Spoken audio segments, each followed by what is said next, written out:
Really quick here, go over the moves, then cover the events that happened, and we'll proceed with the next turn. It's currently late December 1861. So as you can see here, he is loading up big time here in DC.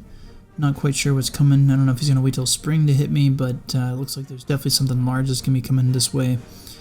He's still this guy hanging out here. I think it's just because he can't get out of there, so he's slowly being destroyed. I've got troops here at Leesburg. As you can see, it's just a division led by Bushrod Johnson. And here's what we have in this division, lots of light artillery. I've got Ruggles back here. I haven't created him into a division just because I'm comfortable with the 15% man point penalty hit, just because he is just kind of a reserve holding down the entrenchments in Manassas. We have up here, so I've got Jackson, who's got 1100 power, and then Longstreet, who I'm actually bringing down to put support to Beauregard. I want to actually hit Morgantown if possible to secure this rail area. I can't quite get over there just yet by rail because of the weather and because I don't have enough military control of these areas. So I'm moving cavalry over to try and get military control high enough to where I can use the rail line to attack. And if that situation presents itself, I may do that in the next couple turns, just to take pressure off West Virginia, also secure some of this rail line, and make it much more difficult for him to funnel troops west to east. Over here in Kentucky, kind of the same old, holding pat behind the Ohio River. Is that what this is? I'm not sure. Here, I'm going to move Bragg up because I've found that he does provide 1 experience point, but what's unfortunate is that if you click the element, they need to get 15 experience points just to get 1 experience. So I think he's probably going to be more beneficial up here, kind of helping out with the command points and so forth, even though he does provide a 1 command point decrease in the stack under his command, or rather in the stack he's in. Fortunately, though, we don't have to worry about this charismatic hit because he won't be in command of the stack. I am moving the Army of the Tennessee here up the river into St. Louis. Hopefully we can take that. He's got 308 power. I don't know what kind of naval presence he has here, and so I'm not sure if I'm going to be blocked from doing this. We'll see. The other options, I could jump over here and then go up, so it's 9 days to go that way, and then a lot more days to go that way. So that's why I decided to do this here, see if we can't accomplish that. I do have an Army HQ coming up as well to attach to the Army of Tennessee. I hope he doesn't get attacked because he's going to get there in 8 days, and Johnston's getting there in 9. Yeah, I'm just figure I'm going to do it and see what happens. I've got Polk over here kind of holding down things, tearing up some rail line and whatnot. Oops. I don't know why these are separated out. Tempted to go across over here and just keep tearing up rail line, but I don't have the cavalry to do it. Let's take him over there and do that. But I'm just going to hang out here, try and hold this area as best as possible, for as long as possible, and just until I can take St. Louis, because that's my goal, my ultimate goal. I'm bringing artillery up to Columbus and Cairo and Island 10 to start setting up my fortification defensive works here to protect the Mississippi. Over here in Missouri, not a whole lot going on, nice and quiet because of the weather. And then finally, he is making a little bit of a nuisance for himself over here in New Mexico. He took Fort Cummings and Fort Thorne, splitting my supply in half. So what I'm going to do is I'm going to move my artillery back, going to bring him down. His cohesion's pretty much gone. Reorient myself and then go back to take these forts back and flush him out, because he doesn't have much. He just gets some militia, so I'm not too worried about it, but it's still something I'm going to have to deal with. I do have my infantry here, so I'm going to have them hold out here just for the time being, just to make sure he doesn't come around and backdoor me. And then I've got my mountain guys up here, which I'd like to take that. I kind of planned on going up there with my infantry and him and taking it, but doesn't look like that was going to happen. So it doesn't. Does he have any troops there? 13 days. Let's see what happens. All right, so that's about it. He's still besieging here, but he hasn't accomplished anything. He does have troops down here, but he hasn't moved. And then our blockade is kind of doing his thing. So with that, before we pursue the turn, let's see if there's anything interesting of note in the comments area. Yeah, so we won, but we didn't actually take the fort. Nothing of note there. The Trent affair. Okay, the Trent arrived in England with news of the boarding of Cuba and the removal of Confederate diplomats and their aides. Britain reacted angrily by sending 8,000 troops to Canada. British Navy has been placed on alert but instructed to avoid hostilities. The USA government has decided to respond diplomatically to the British demand for release of Commissioners Slidell and Mason and apologize for the actions of Captain Wilkes of the USS San Jacinto. That decision will likely result in decreased risk of war with Britain. That sucks. Alright, so anything of note?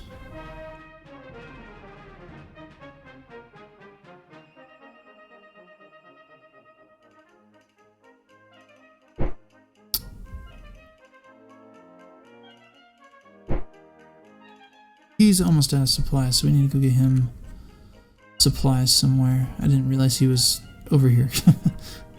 Oops. Oh, I think he was the one I was trying to, like, get to supply because he was in the middle of nowhere. Yeah, okay. That's why we read these things. Okay, so I got more people lacking supply.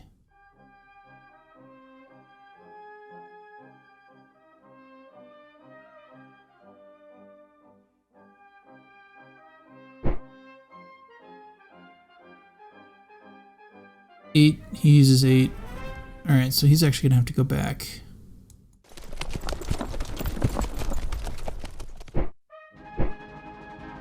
And he's out of supply as well. Okay.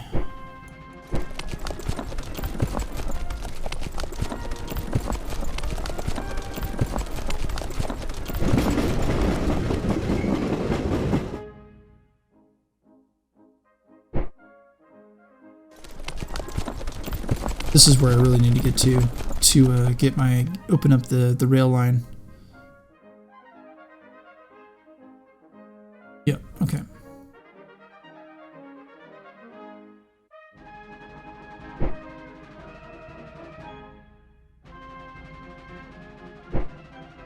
Yep, I knew that. Okay, we got 3 money and 9 war supply from the blockade running.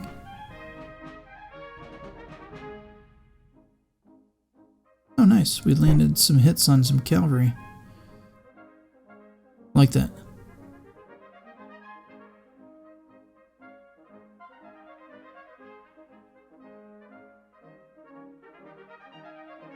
We built a bunch of arsenals.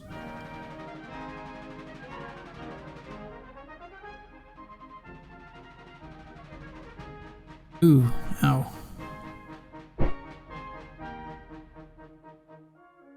So I tried to get Sumter through, and it doesn't look like that happened.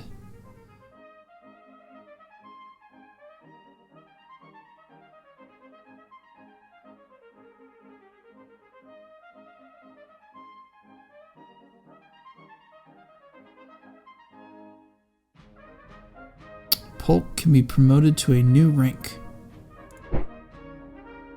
Do we actually want to do that, though? He doesn't have any traits. Let's see, 4 strategic. Promote him to a 3-star? I don't know. What would happen if we did that?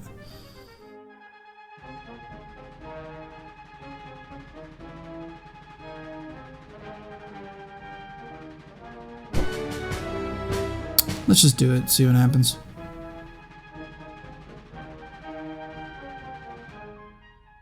We're commissioning more railroad and river transports. Alright, so there we go. That's about it. next turn.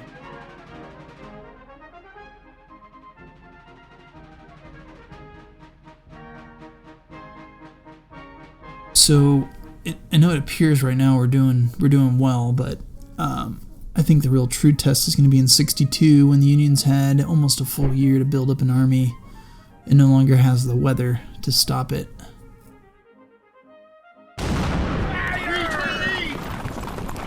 Yeah, that guy keeps getting his butt kicked. I kind of feel bad for him, really.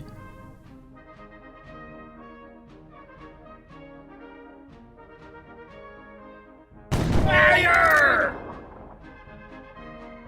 Didn't get any national morale, though, from that Alexandria battle. Uh-oh, what's that? Ooh, he's attempting a landing.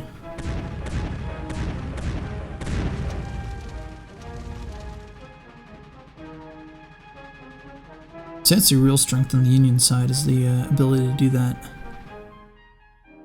Not a whole lot as the Confederacy can do about it. I've been a little lackadaisical in building my rapid response force, unfortunately. What is this guy doing?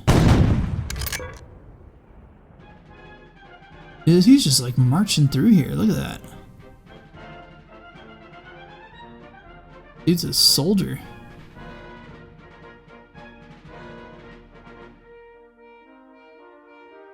Definitely gonna have to clean that up.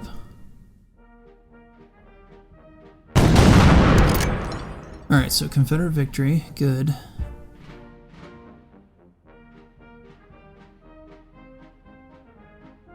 Okay, so we're gonna besiege now at St. Louis.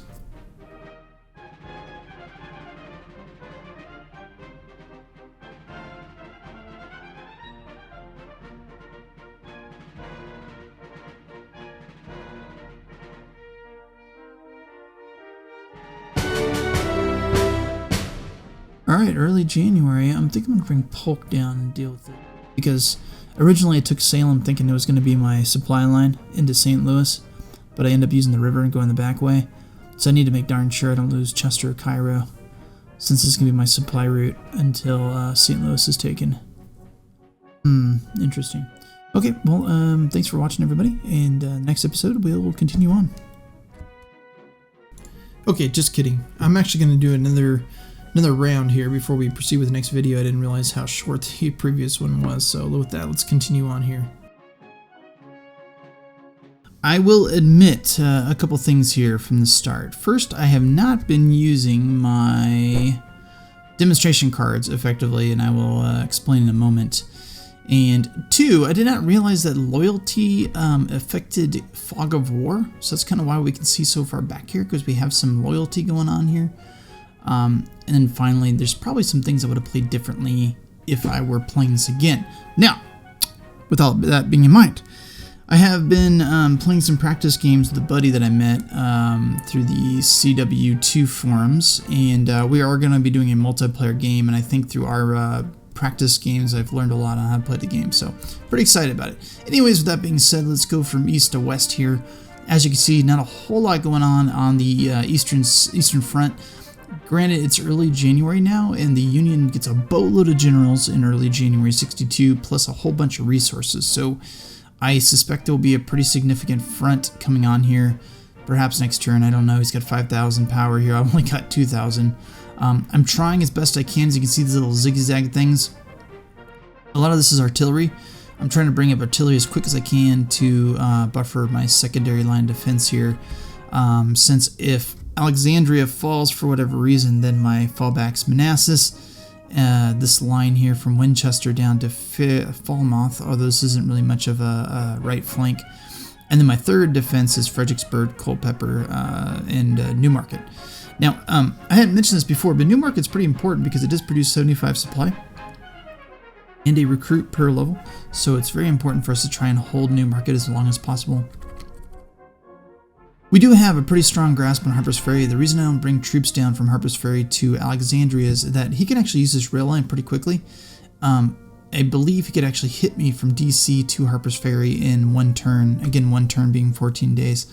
So I don't want to weaken Harper's Ferry too much. I had contemplated taking Jackson and attacking Morganstown. The problem is, because of the weather, it takes us 21 days to use the rail line. Because you can see here, using the terrain tab, not only do we have harsh weather in these two terrain areas, we've got mud here. So even though now we can actually use the rail line all the way through, like I had intended, I can't get there in one turn. And I'm really only going to consider it if I can get there in a turn. Because even after we get there, we're going to have to besiege it and take it. And I don't want to be away from Harper's Ferry for that long. So we'll see what the next turn brings in terms of weather. Now it looks like he's making 2 amphibious assaults on me, perhaps 3, which is pretty crazy. First, let's start up here at Wilmington. He got past our forts and looks like to be making a move on Wilmington. I am moving a number of troops to Florence. Is that right? Do I want to go to Florence? I don't want to go to Florence. Why am I going to Florence? I want to actually come around to Goldsboro and then push down south into Wilmington. So let's correct course here. Put them up there. What's he doing? Okay, you do not want to do that. You want to go up to Charlottesburg and then Goldsboro. It's going to take him a little bit of time. That's okay. I'm willing to bite the bullet a little bit on this so that I can then hit his force from the north into the south without crossing that river. I do not want to have to do that. Here's the force I'm bringing: sharpshooters, some volunteers, cavalry brigade, but then a lot of the experience is going to be from this force up here, which has got several artillery batteries, and then my nice ransom brigade. So this is the beginnings of what hoped to be a rapid strike force that I will use within the deep south, wherever he intends to land. I had intended to hit this force here, but I think up there is going to be the more dangerous threat, so we're going to go there first. Down here at Louisiana, I'm not sure if this is another invading force or what's going on here, but I do have that fort that I built in here. I'm slowly trying to build up a defensive framework here down in the New Orleans area to counter any kind of attack. I'm bringing down these Zouaves to slowly bolster my New Orleans defensive line. Down here in Texas, same old, just bottling him in. Haven't decided what quite to do about him yet. Okay, now where a lot of the action's at is I don't anticipate a move on Bowling Green just yet. He just has this militia up here. It looks like he's shifting everything to Evansville and then perhaps to respond to my threat at St. Louis. I don't know. So I'm moving a division. So I reorganized my army in the Mississippi. I gave Hardee this division, as you can see on the right here, some conscripts, some line infantry, and some artillery. I'm moving him over to support Johnston because I really want St. Louis. If I can get St. Louis, it's going to be now. So I'm going to try to get it if I can. I've taken some of my best generals, put them in the Army of the Tennessee. We are now besieging St. Louis. As you can see, he's got some pretty significant forces here, obviously, because it's St. Louis. He's got garrison forces, and then he's also got the artillery batteries. It's going to be tough for us to take, admittedly so, but I am on the offensive. I'm debating... we might as well attack it. I can always go in the defensive posture. Right now, I've got any kind of reinforcement from the east bottled up, at least for now. I've hopefully torn up this railroad. I've torn up this railroad, and so at least with the weather permitting, Grant only has 2 ways to get to St. Louis. He can take the railroad to here and then walk it. It's going to take him a while, and then he's going to have to deal with Polk, who I honestly should probably move here.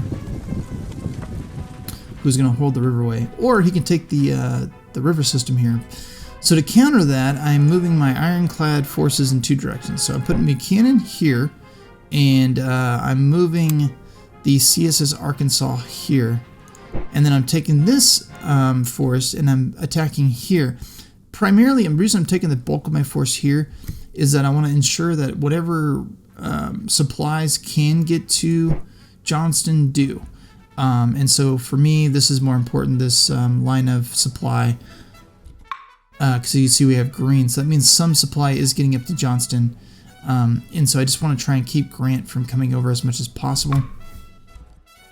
With that being said, unfortunately, I don't have a whole lot more to bring up right now in terms of forces. So I will admittedly say that Cairo is a little exposed, and so is what's this place called again? Patica, which is a very critical juncture. So some of the things I'm doing here, these are pretty cool. Got a whole bunch of new cards to play in 62, which is pretty exciting. Makes the game a little bit more dynamic. Is I'm playing this Copperheads card, which creates 2 new militia units that are loyal to us. So let's get 2 more militia units there. I'm playing that same card up here at St. Charles because, as you notice from the Copperhead card, we could play it in Jefferson City and St. Charles. And that's based on loyalty. So it looks like St. Charles is highly loyal to the Confederates, so we can play that. I will probably play that card in Jefferson City, of all places, if I can take St. Louis. Although, honestly, I might as well just do it now. I mean, I've got Springfield. And once the weather clears, I like to bring my force over from Springfield to assist any way I can St. Louis, although by then it may be a moot point. Notice, though, we've got all these new cards to play, so you'll probably see me play them. I'm not going to go through all of them right now, but there's a lot of new cards to play. And speaking of which, I just want to point out, so these demonstration cards are really good for decreasing loyalty, right? Well, you can play these cards in tandem with your, where are they at? Partisan cards. So, from what I understand, you can play a partisan card in a region owned by your enemy where they have less than 50% loyalty. So I'm trying to bring down the Golden City, which has the Union gold mine, creates 10,000 bucks a turn for the Union. They have 2 of these. Actually, I think they have like 3 or 4. I couldn't find the other one though. The other one's in Sacramento. Oh, there it is. Okay, let's use it up there in Nevada if I still have enough cash. I don't think I do. I do. Okay. So if their loyalty, which is at 55%, gets below that, so if it flips effectively, if it becomes 55 Confederate, 45 Union, I think I can use partisan cards up here, which will really disrupt the cash flow for the Union. I should have been doing that from the start, honestly. I was using those cards to loyalty to lower their production. But honestly, it's kind of a losing battle because the Union can rebuild their loyalty in a lot of the areas that produce a lot of goods pretty quickly. So that's what's going on there. And then the army of Jay Johnston is just kind of hanging out, holding Bowling Green. I do have a nice little front here. I'm bringing some cavalry up to Madisonville. I don't know if Grant's going to try and cross or not. He might go to here and then try and come over. I'm not sure. But that's the gist of what's going on. I'm not sure if anything epic happened. So he's the one that's stuck in Alexandria, which is pretty funny. He's right here and he can't get out. Belleville, no. Yeah, he's just he's just going up the line here, which is a little frustrating for me. But you know, what are you gonna do, right? Let me regain. I'm gonna sweep this up and follow him behind, but right now it's a little aggravating, I'm not gonna lie. But smart on him, good for him. If you're playing the Union, that's definitely a good strategy. Come down here, take advantage of any kind of exposed forts, and just work your way up, which is exactly what he's doing. And he's not gonna get back in time either, so. Yeah, so this was up at St. Louis, so we were able to land effectively, push him into the city. The Arizona Territory, Jefferson Davis issued a proclamation for acts so that the Arizona Territory can be organized. So that means we can build Arizona troops, which is good. Either this turn or the next. Okay, let's go through the scripted events here real quick. We're offering volunteers, so I didn't show you that. We're building rail pool. We offered $1 for recruits. Partly only went with $1 is because we have 110 morale.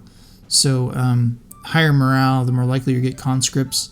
I know I'm good with the number right here right now, but believe me, you can burn through that pretty quick. So issue more war bonds, even though that'll decrease the percentage of price variation by 1%. and it costs us 25 victory points. But as you can see, we're doing pretty good on the victory points right now. And that's the only decisions I made on that point. I'm kind of waiting to go with the foreign entry. If we start going up pretty quick, then I might start doing some of the events that increase your foreign intervention. Okay, let's go through this real quick.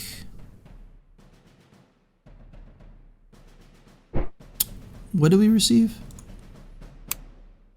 Ah, okay, so we're building that right now. That's what that's talking about. Okay. We got 5 money and 8 war supply from the blockade running.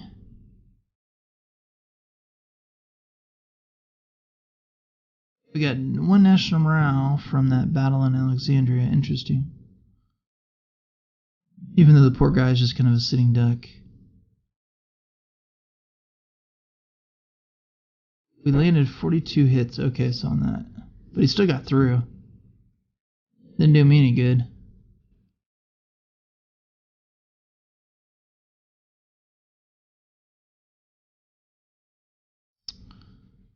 Doesn't look like anything new. Oh, that's right. I did not show you that aspect. I'll show you in a second.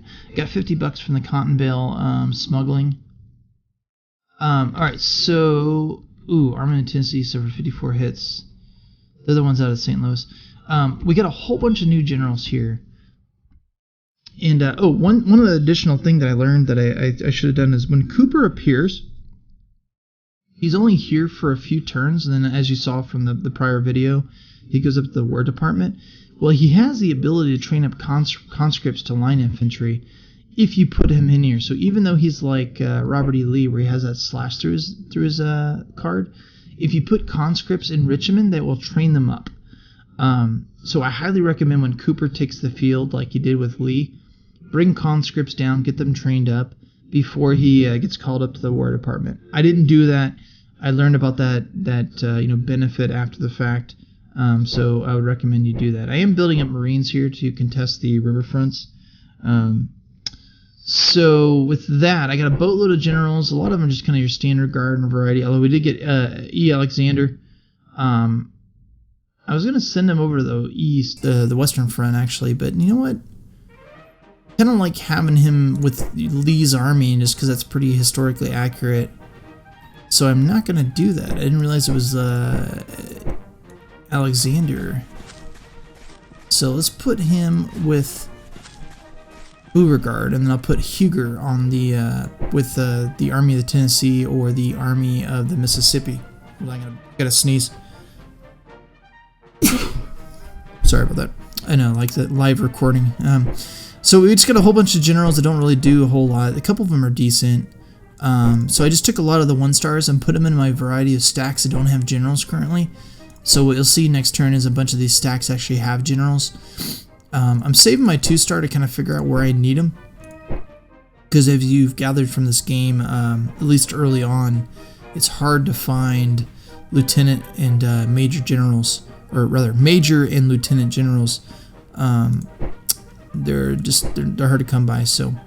We got a whole bunch of new generals, not too many of them with too many unique statistics, but we're going to spread them out and we're going to do the turn because I've done enough talking as it is. Oh, hold on. Sorry, I did not turn on AI. Why is it not on?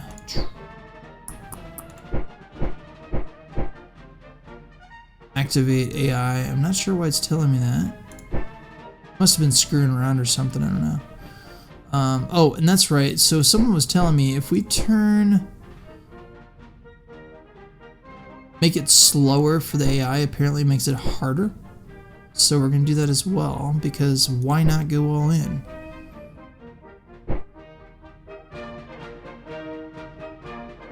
Okay, gotcha. Yeah. I think what happened when I was doing my sample games with my buddy, I accidentally pulled this one up because I'm playing as a union with him. And I had to cancel it. I think that's why it's giving my error.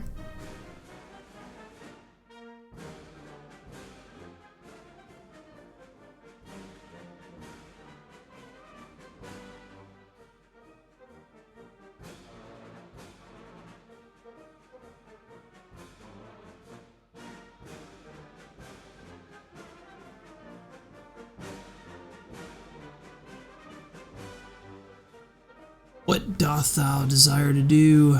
Alright, looks like McClellan's moving, because I see Butler here. I can tell you from my sample games of the Union, this weather makes it really hard to do any kind of combat. That being said, he's probably going to attack me now because I just jinxed it. I can't bolster Alexandria any more than I'd like to without weakening a lot of my defensive lines. And I really don't want to go with that whole eggshell approach where, oh man, Johnston didn't make his reactivation roll. Really going to hamper our ability to take St. Louis. Fremont went down south. Interesting. Maybe he's trying to bottle me up there.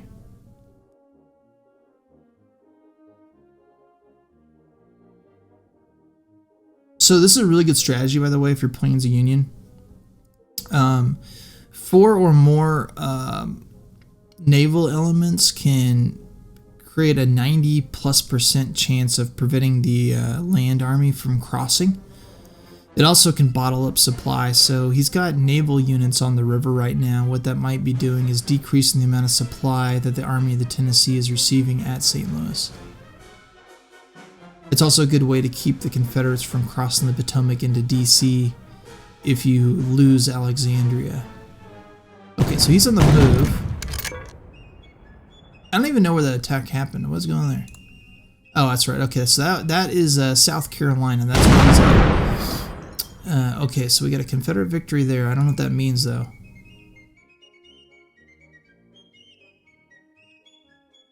I don't know if we actually took St. Louis. Kind of wondering how we would have, because his... yeah, so we didn't take St. Louis. Because he missed his activation roll, so that would means he's no longer in the offensive. When you lose an activation roll, you go in the defensive.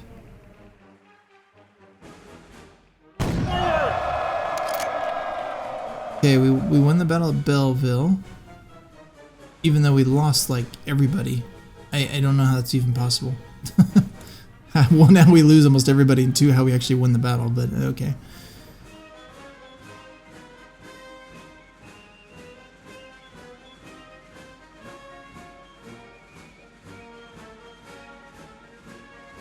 A lot of movement going on right now.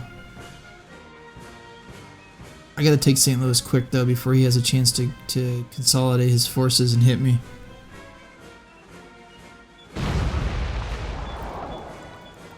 Okay, so we had a lot of gunboats. He just had some transports. Good, okay.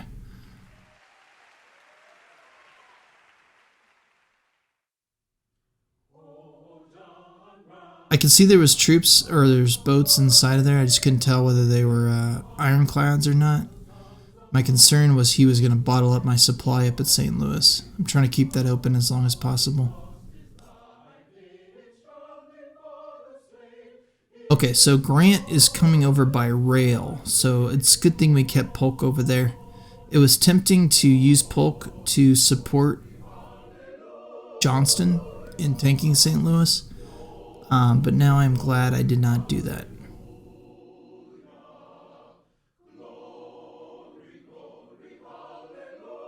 The one advantage to losing that activation roll at St. Louis is it put him in a defensive posture, which allowed him to rebuild his cohesion.